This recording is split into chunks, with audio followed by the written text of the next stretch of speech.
কুরতুবী রাহমাতুল্লাহি আলাইহি তাফসীরে কুরতুবীর ভিতরে লেখেন, আল্লাহর একজন সাহাবী আল্লাহ রাসূল সাল্লাল্লাহু আলাইহি ওয়াসাল্লাম যখন মদিনায় গেলেন, 6 বছর সময় হয়ে গেল, অতিবাহিত হলো।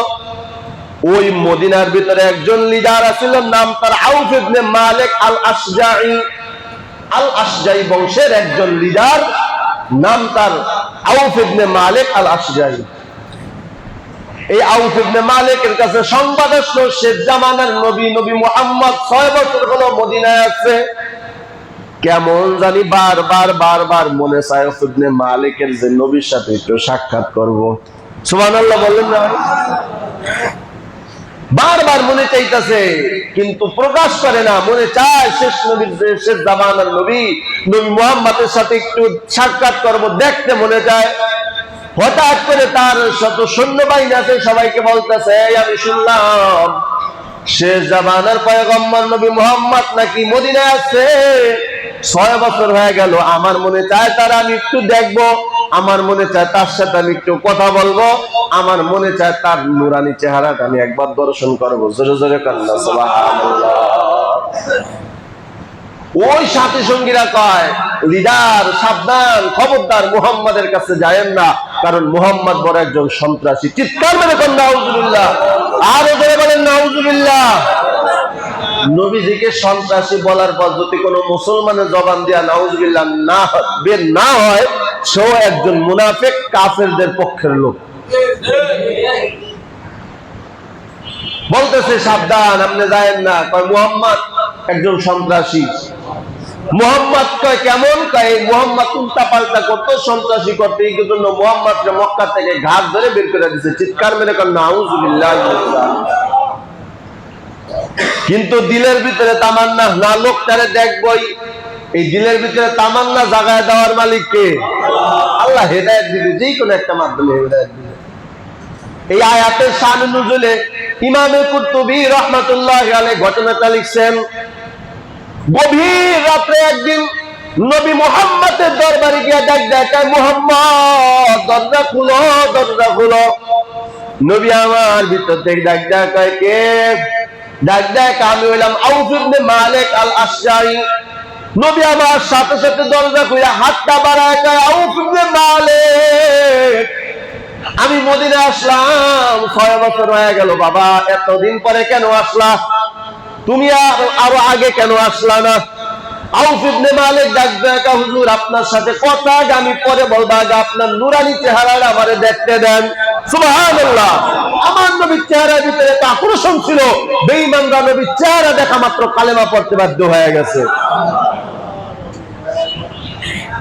আউফ ইবনে মালিক আল আশজাঈ নবী চেহারাটা দেখা মাত্র চোখের পানি ফালাইয়া বুকটা বেজে যাইতেছে। নবী ডাক ডাকা, নবী ডাক ডাকা, আউফ ইবনে মালিক কথার জবাব না দিয়া, বাবা কেন কাঁদতেছো?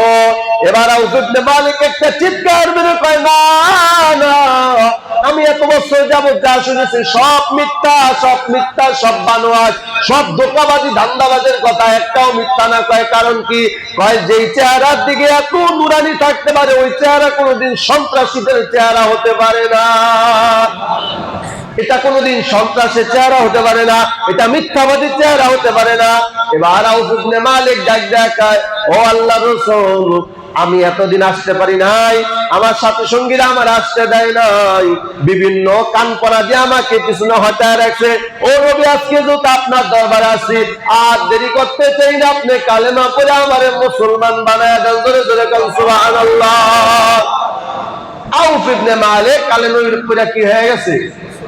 মুসলমান হয়ে গেছে। কিন্তু বড় লিডার তো, কালেমা পড়ে মুসলমান হয়েছে, কাফেরের কাছে এটা সহ্য হয়নি। খবর হয়ে গেছে সব কাফেরদের বাড়িতে আউফ ইবনে মালিক মুসলমান হয়ে গেছে।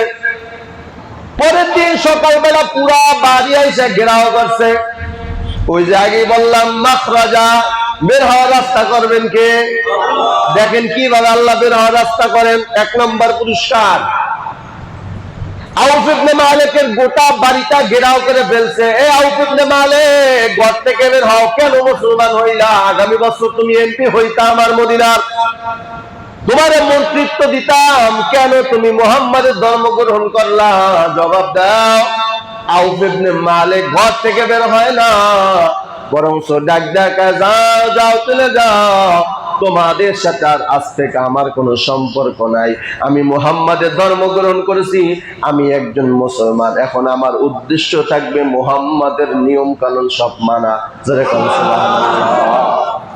এখন আমার এটাই উদ্দেশ্য, তোমাদের সাথে কোনো কথা নাই।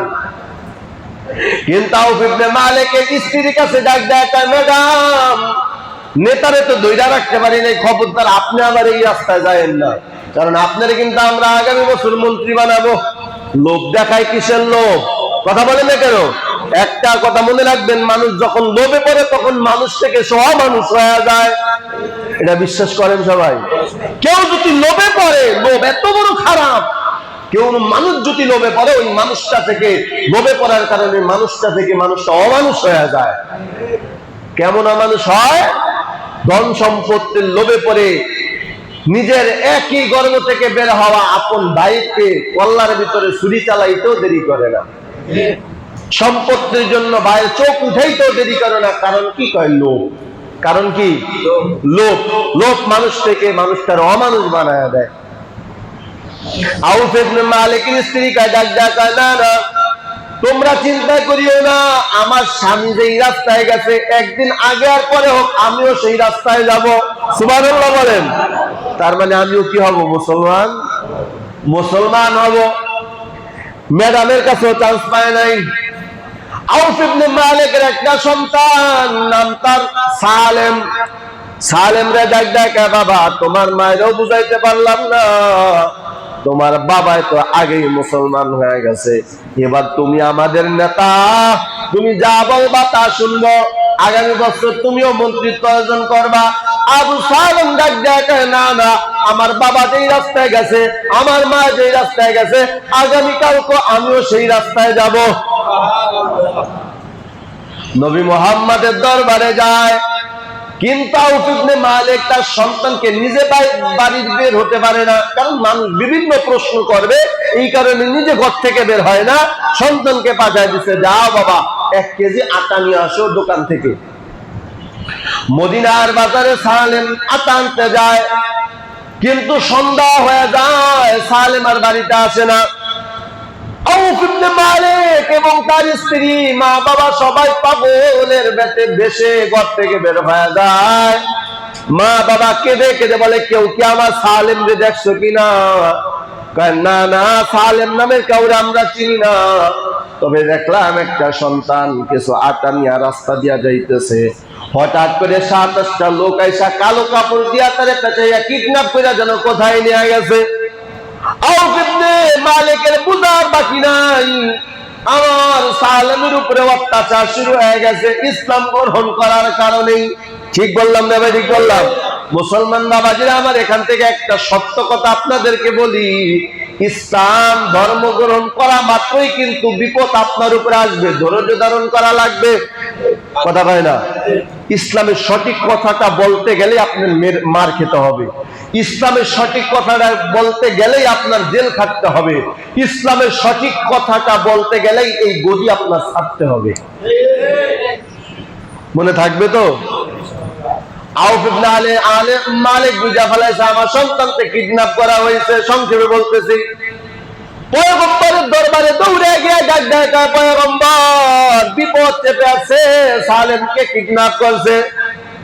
নবী আমার ডাক ডাকে, টেনশন করিও না, তুমি বিশ্বাস রাখছো আল্লাহর উপরে। আল্লাহ নিজে বলছে, ওয়া মান ইয়াত্তাকিল্লাহ ইয়াজআল লাহু মাখরাজা, বের হওয়ার রাস্তা করবেন কে? তুমি টেনশন করিও না, কোরআনের আয়াত, আল্লাহর প্রতি বিশ্বাস রাখো, বের হওয়ার রাস্তা করবেন কে? ও চিরেই তোমার সালেম ঘরে আসবে, অপেক্ষা করো। নবী আমার জায়নামাজে দাঁড়াইয়া, ইমামে কুরতুবী রাহমাতুল্লাহ আলাইহি তাফসীরে কুরতুবীর ভিতরে লেখে, 2 রাকাত নামাজ আদায় করে সিজদায় গেলেন। সিজদায় যাওয়ার পর আল্লাহ তাআলার কাছে কাঁদলেন, মালিক, আউফ ইবনে মালিক ইসলাম গ্রহণ করার কারণে বিপদ আছে, আল্লাহ তার সন্তানকে কিডন্যাপ করা হয়েছে, কোথায় তার সন্তান? আল্লাহ তাআলা গায়বী ভাবে আমার নবীকে জানা দিলেন, পয়গম্বর সালেমের মা বাবার বাড়ি যাইতে বলেন, আগামীকাল ওই ফজরের সময় সন্তান বাড়ির হাজির হয়ে যাবে। আগামী কাল ফজরের সময় সন্তান বাড়িতে আসবে। আবু সালেমের মা চোখ মুছতে মুছতে বাড়িতে যায়, কিন্তু সন্তান আসে না। হঠাৎ করে সন্তান, গভীর রাত্র হয়ে যায়, সন্তান আসে না। ফজর নামাজের সময় রাসূলের কথা অনুযায়ী সন্তান বাড়িতে হাজির। সুবহানাল্লাহ বলেন সবাই। তাহলে বের হওয়ার রাস্তা করেছেন কে? সন্তান যখন হাজির হয়ে গেছে, একা আসে নাই, এক পাল বরকি নিয়ে হাজির হয়েছে। সুবহানাল্লাহ বলেন। এক পাল ছাগল নিয়ে বাড়িতে আসছে। মা ডাক দেখা, বাবা সহি সালামতে আসলা বাবা সালেম, তাতে আল্লাহ শুকরিয়া আদায় করি। তাহলে কার ছাগল তুমি বাড়িতে নিয়ে আসলা? কার ছাগলের পাল তুমি বাড়িতে নিয়ে আসলা? তুমি কি চুরিদারি করছো কিনা?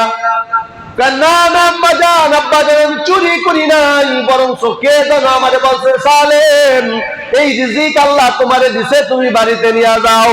সুবহানাল্লাহ। এবার মার মনে সন্দেহ দূর হয় না। পয়গম্বরের কাছে ডাক দেখা, পয়গম্বর আপনার কথা অনুযায়ী সালেম বাড়িতে আসছে, কিন্তু একটা উল্টা পাল্টা করছে। কয় কি? বলে এক পাল ছাগল নিয়ে আসছে। কোথা থেকে আনলো? কাল ছাগল আনলো, কেউ নিয়ে। সালেম বলে আল্লাহ নাকি তার ওরে দান করছে।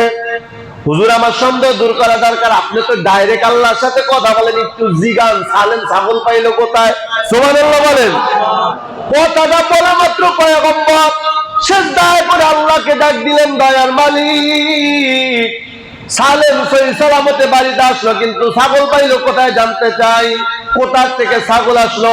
আমি যে আয়াতটা তেলাওয়াত করলাম, এই আয়াতটা নিয়ে আল্লাহ তাআলা জিবরাইলকে ডাক ডাকা, জিবরাইল আমার বন্ধুর কাছে যাও, আমার বন্ধুরে গিয়া বলো শুধু সালেম কেন, দুনিয়ার কোন মানুষ যদি একটা গুণ অর্জন করতে পারো, আমাইয়াত্তাকিল্লাহ আল্লাহর ভয়, এই গুণটা যদি কোন দুনিয়ার মানুষ অর্জন করতে পারে, সালেমকে আমি আল্লাহ দুইটা পুরস্কার যেইভাবে দিলাম, আমি আল্লাহ কিডন্যাপার হাত থেকে বের হওয়ার রাস্তা করে দিলাম।